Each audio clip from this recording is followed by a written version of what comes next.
Today I'll be showing you guys how to go from this stationary, while very interesting and aesthetic car setup to something a little more alive. We're going to full movement of cars and intersections, all with the help of some PCGEx add-on that I managed to get and find out how to implement, so I can show you guys and set you guys up for success. So you have some roads, although these guys are a little bit too much to the side, but we'll adjust that as needed. As you can see, these intersections, I didn't place them manually. It's all automatic thanks to this little add-on for PCGEx, and I'll show you guys how it's all done. We are going to need a few plugins for this to set something like this up. Now, while I am setting it up also for my City Gen series that I've been doing, you can do this in anywhere you have kind of roads you want to place, whether it's pedestrian or otherwise, because the premise of this doesn't change just because you have a slightly different setup, and I'll make sure to go over the little differences that you might have compared to me. But for this, we are going to need a few plugins, some of which that come from the city sample demo, like the traffic plugin. Unfortunately, that is still the best place to get it. By best, I mean the only one that I know of. You have to download the entire city sample project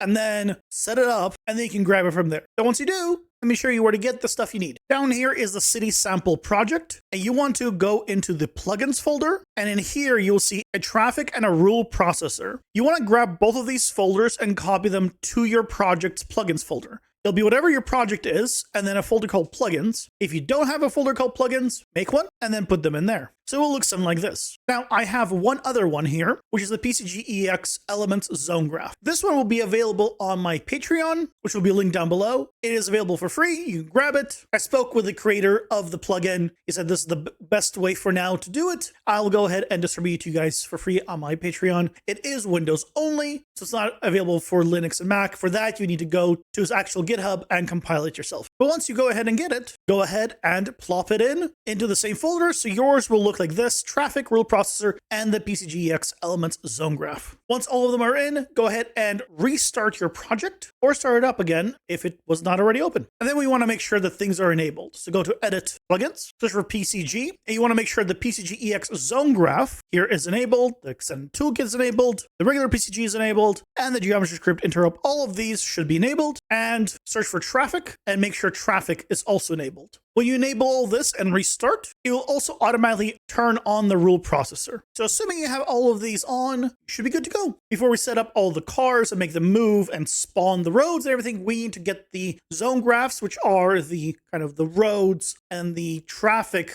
setup for it working. We need to set up the cars and the data assets that come with them, so you get everything kind of up and running before we just spawn the roads and have them kind of hook up and connect. And I'll give you a fair warning now, this setup is 90% automatic, I would say. It does require a little bit of manual tweaking afterwards to fix up a few bugs. That's because it is very early on. It is not completely fleshed out as of yet. But nevertheless, it gets us a pretty cool result that I want to share with you guys. First thing I want to do is go under Edit Project Settings. Then if you scroll down into the Engine section, all the way at the bottom there, you will see a zone graph now. Go ahead and select it. Yours will look something like this by default. What we want to do is create a lane profile. Lane profiles are basically, what kind of lanes do your roads have? Is it a one lane going forward and backwards? Is it all one-way streets? Is it something else? If you have multiple lane profiles, we're going to be setting just the one because our city currently only has one type of road. It's one way going one, but that's all we really need. So let's go ahead and click the plus button here and add a new lane profile. We'll give it a name. I'll call this 1 lane and 350. I'll explain why the 350 in just a second. For now, we need to add 2 lanes because we're going forward and backwards. And you can see under direction here is a drop down. We could say this one's going forward and this one's going backward. Now there's a width of the lane. And this is the 350 that I wrote up here, which I'll put inside of the lane width. Now, what does this actual 350 mean? If you have a road like this, where you have one lane going this way, one lane going this way, the 350 basically tells you how wide this lane is. And then what it can do is, once it knows this number, it can put a road right in down the middle on both sides. So that way you're in the middle of the lane when the cars are driving. So that's what this 350 is. In my case, for these roads, 350 is kind of what I need. The only other thing that I want to check here is the build zone graph while editing to be on automatically. It's just a convenience thing that I found that makes it so much easier. I will say I'm not going to go over everything super in depth of kind of the basics of the whole traffic system. I did just release a video on that I suggest you guys check out. I'll make sure it is linked in the description. I'll try to remember to add a card here and at the end of the video as well, so you guys can get informed about the whole traffic plugin. For now though, this is all we need. I'll go ahead and close this down, and now I'll start setting up the cars. I'll make a new folder for myself. I'll call it something like traffic cars. And this will always set up the blueprint and the data asset. So I'll go ahead and right click, go to blueprint class, and I'll select an actor, just a regular actor type. I'll call it something like BP underscore car underscore low base. That way we can set this one up and then have all the other ones just be children of it. So we don't have to keep setting it up for everything. We'll just swap out the static mesh and we'll be good. So let's open this up. In here, we'll need a few things, starting with just adding a regular static mesh. And here we can go ahead and plug in a regular car in here that we have. I have a sedan that I'll be using here. I'll go ahead and plug it in. I'll just rotate it 9 degrees so it faces X forward. You can see it is normally Y forward, which is Y, X to the side. But if you look here in the bottom left corner, X is forward. So it's forward matches with X. That is very important. And I'll rename this static mesh to say body. I'm not setting up the wheels with the setup, so I'm not going to bother having them all separate pieces. If you want to know how to kind of start to do that, again, check out my last video on the traffic plugin. The wheels weren't spinning, but it shows you how to set them up. Aside from the body, the main thing we need here is the mass component, which is the one down all the way here under kind of this traffic, mass traffic vehicle. Go ahead and add it. This is very important. And now we'll need you to set up just a few things. In the construction script, we're basically going to be setting up this body to work with a mass traffic plugin. So with the body, we'll go ahead and just drag out of it and use a set custom primitive data float. We need this guy here with a data index of 1. I'll show why 1 in just a moment. Go ahead and plug this all the way through and kind of make ourselves some room. Now we need to plug some value in here, and there's no good way of knowing what this value is, but thankfully the plugin comes with ways to calculate what this value should be automatically. So from this body, I can search for get packed traffic vehicle instance custom data. Go ahead and grab it, and you'll see it defaults to 1, which is why the data index here is also 1. And now we can have this out packed custom data, which is just a struct. So all we need to do is hit break here. We're going to type in break mass traffic packed vehicle instance custom data. It gives us a single float conveniently that we plug into the value here. And that's all we need to do on the custom script. I don't have any wheels to set up because they're not going to be spinning anyway. And if needed, we can always go back and set them up in a future part. The main focus of this video isn't so much to show you all the intricacies of traffic, since that was the last one. This is more so to show you what you need to do to spawn the roads with your PCG city. So some of this stuff I'm kind of going to breeze through and show you kind of the basics of what you need, but not go as deep into things as with the last video. That's all we need for the construction script. Well, we need a little bit more on the event graph. I don't need any of this stuff, so we'll go ahead and delete it. The main thing we actually want to do is interface, well, with the interface. So we want to implement it into this blueprint. We'll go up top onto class settings, and then the right here under interfaces, we can go ahead and hit add and search for mass. And we want the mass actor poolable interface. We want these cars to be poolable, so they will automatically spawn with a mass spawner. So we'll go ahead and select it. And then on the left here, under interfaces, you will see a mass actor pooling and some functions here that have been added.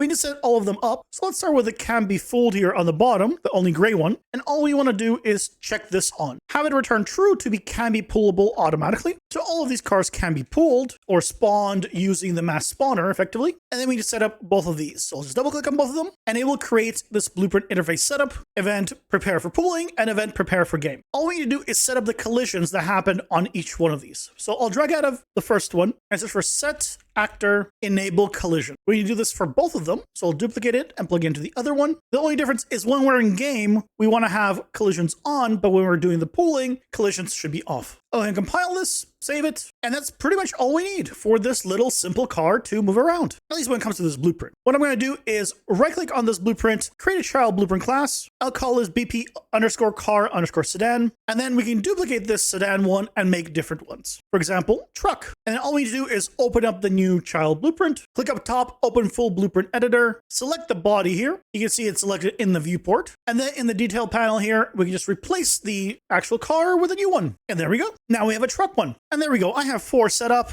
sedan, taxi, truck, and van. Just swapping out the static mesh for these and renaming them. Next thing we need to do is set up the data assets for these guys, which is kind of the thing that the mass spawner system uses to spawn these cars. It needs to know kind of all the information about it, where its wheels are, how big it is, tons of stuff. So we'll go ahead and set that up. The main thing here though, as I also mentioned in the previous video about this, copy the stuff that I'm doing. You can adjust the settings of them, but if I add something, add it for yourself as well, or you will get a lot of crashing. If one of them is not added, prepare for lots of crashing, which is why I say copy the ones I have, and then once it's working, while you know it's good and everything's fine, you could go ahead and adjust things and see, does removing this or adding something else still retain the stability of it, or does it start to crash? To do the data assets, I'll right click, go to miscellaneous, and we want the data asset here. Go ahead and select it, and then search for mass. We want the mass entity config asset. It is effectively an entity, it is a thing, and we're configuring it. So go ahead and select it. I'll call it DA for data asset underscore car underscore sedan for the first one. And then I'll open it up. You'll be met with something like this, where you have pretty much nothing in here. There's some traits you can add, there's a parent, but that's pretty much it. These traits that I'm going to be adding, make sure to copy them again. I say that not because there's no other ways of doing it, but again, I crashed so much during my original testing setting this up that I want to spare you from the trouble. So we will need 4 traits here. So I'll go ahead and add 4 things to the array. The first one is LOD collector here. Go ahead and select it. It is a prerequisite for one of the other ones. That's the primary use case here. The second one we need is the traffic vehicle visualization. We basically need to see the vehicle. Okay, that one makes sense. We need to set that up. So once we plug it in, we have a bunch of options, unlike the other one. We'll go kind of in order. The main one here is the low res template actor. So this is where you plug in the blueprint they created. So in my case, this is going to be the sedan. So I'll go ahead and select it, and then I click this arrow and plug it in this way. That's all we need up to this point. Now we can go under parameters and open up the LOD representation. Right here, by default, it has the high res spawn actor, low res spawn actor, static mesh instance, and then off. For our test here, we're setting up all low res, so I'm going to set it to be all low res spawned actor. Down the line, once we actually start doing different LODs and everything, we'll make sure to set it up a little bit nicer than this. But for now, let's get the cars moving and set up with the city. So that's all we need here. I'll just close up the parameters. So that's all set up. Close this up. And we need the third actual trait. The third one is the traffic vehicle simulation. We want to have a way of seeing it. So we visualized it. And now we want to simulate it. And how does it simulate it? Well, under these parameters. It needs to know a few things about our car. It needs the half length, the half width, front axle X, and a rear axle X. So basically, from the actual origin pivot of the point, what is the furthest to either side, forward or back? So if your pivot is in the center, it probably is the same forward and back. But let's say the car is 200 units long, then the value here is 100. If it's 100 units wide, it is going to be 50. And the car axle is, again, from the pivot to here, to the front wheels, and to the back wheels. For the car size itself, you can open up the static mesh, and in top left, it will tell you approximate size. In this case, it is 294 for the length of it, because it is Y forward in my case, and 150 wide. For convenience, because I know there's slightly bigger cars as well, I'll just round this to 300 and set it up like that for all of them. I'll say 300 here and 150 here. Half of that, 150 and 75. So that's what I'll do. Half length is 150, half width is 75. The front axle X, for me that I've used on the car previously in the demo of the last video, I use 70, so I'll just put in 70 and minus 70 here. Rear is negative, front is positive. And this will need to be adjusted per car. If you have different car shapes and sizes, you'll want to adjust this for each one. For the sake of the tutorial, I'm just setting up one kind of value that's going to work for pretty much everything here. I'll go ahead and close this one, and we have one left, and this is the assorted fragments. Now this takes fragments now. So first you have traits, then you have fragments. Fragments are basically subsystems that the other ones require. They're like dependencies. So when you add a trait, it might have a dependency on something, and that's where you put it under the fragments. So for fragments, we're going to need 4 in here. The mass traffic driver visualization fragment, the mass traffic random fraction fragment, the mass traffic vehicle lights fragment, and the mass traffic debug fragment. Some of these might look weird, like the lights fragment that we're not using anything for lights with, but if you go ahead and remove that, you will crash Unreal. So like I keep saying, copy them, then play around with them. That's all we need here. So okay, we have this one set up. So now I'm just go ahead and duplicate it and set one up for the taxi, the truck, and the van. And as I mentioned before, all you do is open them up. And the main things you're going to want to adjust are under the vehicle simulation, you're going to want to adjust these parameters. And under traffic vehicle visualization, we want to swap out the blueprint here. So this is the taxi, so we'll plug in the BP car taxi. And I'll do the same thing for the others. Okay, now they're all set up and we're good here. So basically we have the road system and the cars. We don't have anything spawning yet, or the spawner in place rather, but we have cars and lanes we can set up now in the actual PCG graph. And thankfully, it is almost like a one node system. Not literally, there are a few requirements for that node, but basically it's a one node setup. I'm going to go here under the cars section that I had before. I'm going to detach this. So that way, none of the cars are spawning anymore. If we take a look, they're all gone because, well, there's no reason to spawn them if we're going to be spawning them automatically with this new traffic system. But underneath the cars, we will set up the new system. All I'm going to do, though, is I'm going to take the original splines of the roads, the spline sampler, and the bounds modifier. I'll just take all of this and duplicate it into my new work area. If I go ahead and press D on this bounds modifier to debug it, you can see here, that's the original splines going through every intersection and everything. So as long as you have something like this, you can set it up for absolutely anything. It doesn't need anything special here. Before I continue on here, I want to change something about the spline sampler. Right now it's sampling at a distance increment of 500, and that's too low. 500 has a lot of issues I found, at least with my setup. Once you start having curved roads, I have things snapping, 500 is too little. What I found works pretty well though is 1,000. So I'm just going to adjust the distance increment to 1,000 and then we continue on as we were. So we're just sampling it at a slightly lower intensity as the ones that are created for the road. From here, what I'm going to do is just add ourselves a transform points node. And I'm going to move these points all up, not very much, let's say 30 units. This is for two things. One, road has thickness. It's not perfectly flat where the actor is. So we're moving the cars a little bit up. And two, we'll be able to actually see the nodes then and see the traffic. And if they're floating a little bit too much at that point, we can lower it back down a little. The main node that we're going to be using, though, is this zone graph, the PCGEx cluster to zone graph node. Now, this node takes clusters, so that means we need to use the PCGEx cluster system. So I'll drag out of the transform points here and search path to clusters. Paths are basically splines. We're taking the splines and we're making a cluster out of them. Now, on this node, there's a few very important settings. The first one is the find point edge intersection, and the second one is the find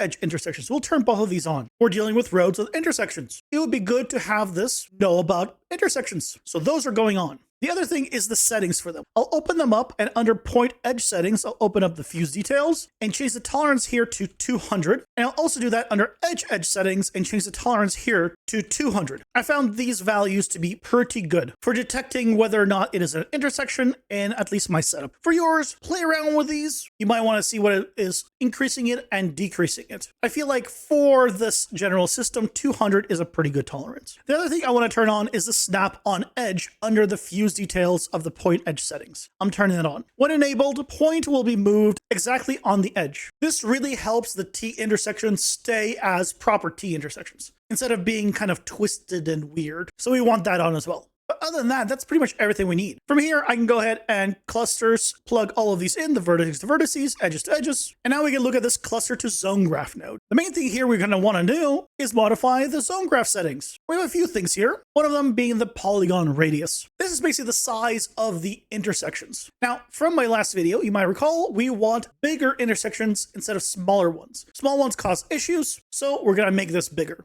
Let's set this to be something like 1200. And by the way, this takes an attribute. All of these do. So if you wanted to have a system where you had different radiuses, different amount of lanes and everything, you could set this all up with attributes. Over here is the endpoint trim buffer. After trimming, removes road endpoints closer to the distance to the polygon boundary. I'm going to set this to 100 to remove just the very bad ones. By default, all this is fine. It's a Bezier curve. We have our 1 lane 350 that we set up before, and we can even set up intersection tags if we wish. I'll just go ahead and set it to be default. At this point, if I take a look, hey, there's our actual road system. Look at that. If you do not see these, you can hit P on your keyboard, or in the top right, go to this eye icon and make sure you have navigation here turned on. And you'll be able to see all of these intersections. Now we have some issues. Okay, there are things that are not quite connecting there. We have a little bit of issues here. It's not too bad, but yeah, we have some issues in some places. And the other thing we have here is dead ends. Now, dead ends are not supported by the system at all. You have two ways of getting around this. You can add either a loop around that returns back on itself, so it's a closed loop section, or you can get rid of this entire section. Getting rid of it is not too difficult, actually. If I go ahead and remove this, we can add a cluster simplify node. I'll go ahead and add that right between the zone graph and the two clusters node. And on here, we can do a few things, starting with the fact we can prune the leaves. So I'll turn that on, and you can see, hey, this dead end section is gone, and it just bypasses it. Now, it is an arc, so it does curve and doesn't quite line up, but it got rid of that. That's pretty good. But it seems like it also got rid of this entire road. Oh boy, why does it get rid of all this entire road? Well, the settings on this is a little bit too extreme, and that's this angular threshold. Instead of 10, I'm going to drop it down to something like 5. Once I drop it to 5, this gets a little bit better. Again, we still have this issue, but now we're maintaining more of this road. Again, this is expected because of the dead ends, but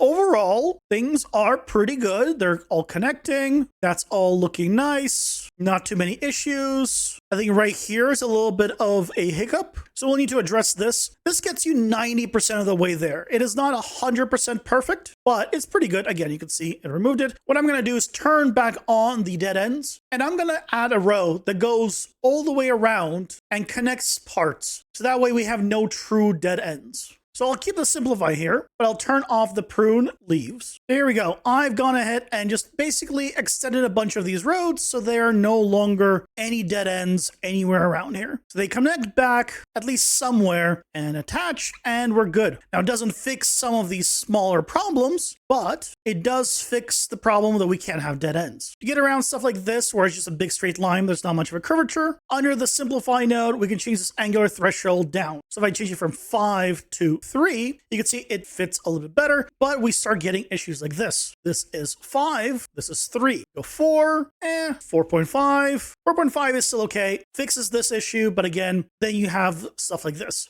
I think stuff like this is okay, because really you can just go in and clean up the road itself, and it's going to straighten it out. So it will stop being an issue if you just make the road not just ever so slightly wobbly, make it curved if it's curved, otherwise keep it relatively straight, and then we'll have no issues, but just get rid of these points. And we can do something like this, or we get rid of a lot of these points, and now you can see it's a little bit better. Not perfect, but definitely better, and we can again play around with this, move the road a little bit over, and then we can get this issue, but again, it's not going to be perfect, but it'll be a whole lot better. And there we go, with a little bit more tweaking, that's a lot better, and that's pretty good. Again, same thing with these. This is just because it's a very sharp turn in here. If I got rid of this and made this slightly better, then the roads will go all the way through, no problem, and then connect here. These are the ones that I kind of extended. So if I look at this point, it's just way too sharp here. So if I just take the bounds, take this, make it slightly bigger here, it'll have less of an issue on this road, but some things will just need to be tweaked up. So let's say we're happy with this. It's pretty good. Most of it is in the right spot. Again, there are issues like this. It is 90% of the way there. What you can do is click on your PCG graph and then click on the spline, and you'll see the points of this graph. And now you can see this is this curve here. So now if I can select this point in the detail panel here, I can change from auto Bezier to just Bezier, and I can take the Bezier curves and just bring them in like so. Click the other point, go to Bezier, and adjust the curve here. Same thing with the other one, Bezier, adjust the curve here. And you can see that it is a lot better. Now, this is destructive. If I was to regenerate it now after making these and going through and changing this to Bezier and adjusting this, it is destructive. I would need to redo this work again every single time. But like I said, this is not a 100% setup yet. It's 90% of the way there. But even still, for testing or for getting it ready to up to this stage, it's really good. Because what you can do is set this up on a new actor, and then these are all components, as you can see here. So eventually on this new actor on this PCG graph, you can click this button all the way on the right that's hidden, which is the hidden clear PCG link button.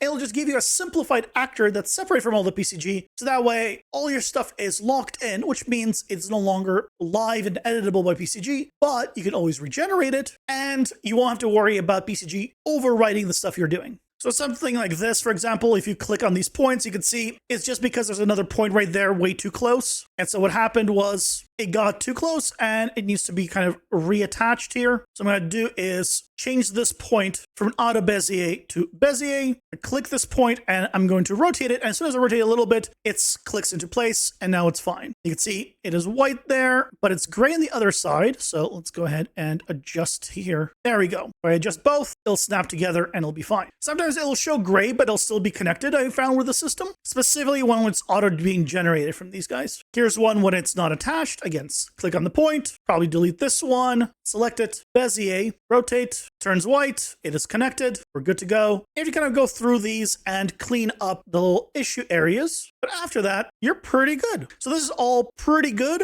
I think a lot of them have been fixed. There's probably still a few issues here and there, but this is fine. Let's go ahead and get the spawner going so we can actually just preview the cars at this point. For that, in the top left corner, we'll hit this quickly add to the project button and search for mass. And we want this mass spawner. It creates this little thing here with a lot of people. It can be anywhere in your world. I'll put mine a little bit here on the side. Now we can take a look at the detail panel here. So a few things we need to do. We need to adjust the count. So how much are we spawning? I'm going to set it to be something like 100. The entity types are the cars that we set up. So here we can add the 4 cars we had. So we can go ahead and select them and plug them in. 1, 2, 3, 4. And this is also where you can specify if you want more or less of a certain type of car. I'm fine with an equal distribution, so let's do that. And then we want to do spawn data generators. I'll hit the plus button here. Under generator instance, we want the mass traffic vehicle spawn data generator. They are traffic vehicles. They're not trailers, parked cars, or intersections. So we want the traffic vehicle spawn data generator. And we can open it up and open up the mass traffic vehicle spawn data generator settings here, and we can adjust these. I'm not going to spend too much time going over all the settings for this setup. What I'm going to do is just set this up to be 1500, 2000, and 1000 for the default space. Basically, we'll have fewer cars that are further apart, but that's fine. Main thing is they won't have too many issues, so it should be good with this. Even with this, go ahead and make sure to hit save, by the way, before you hit simulate, just in case. If I press Alt-S and simulate, you can see there's our cars. Ta-da! And you can see here, they're taking the